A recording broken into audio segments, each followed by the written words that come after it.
Sino to? Sir, anak po ni Abraham, kapatid po ni Ate Dolores. Kayo po ba si Sir? May utang kayo sa akin, ha? Nasaan ka? Sa kapilya po.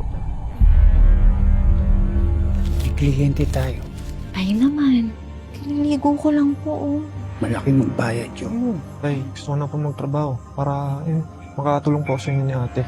Tigas ng ulo mo. Gusto mo bang maging parang ako? Ikaw ba yung tumawag sa akin? Anak ni Abraham? Mga po. Paano na? Isaac po. Alam mo, magka-sosyo kami sa negosyo ng tatay. Ibigay niya ako ng 1,000 kada buwan. Alam mo na, binibigyan ko siya ng business permit. Kaya pala kahit gaano kahirap magtrabaho, hirap na hirap pa rin tayo. Wala tayong mga gawa, Ate. Alis yun eh.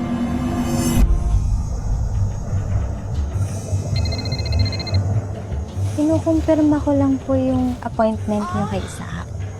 Ako na po yung mag-i-schedule. 500 po. Kasama na po yung condom doon. Ay, Dolores! Mukhang may bago ka ng trabaho, ah.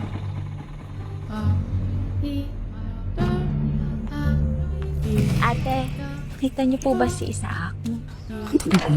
Makikita eh. Bigat mo tayo, bata, ah. Petusyon, robbery. Tingin mo, pauulitin pa kita. Punggong.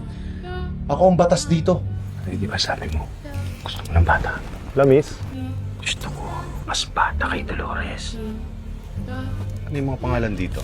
Kliyente ba ng Ate Dolores nito? Tawagan mo, tapos sabihin mo, may sakit ang Ate Dolores mo. May bago kang babae.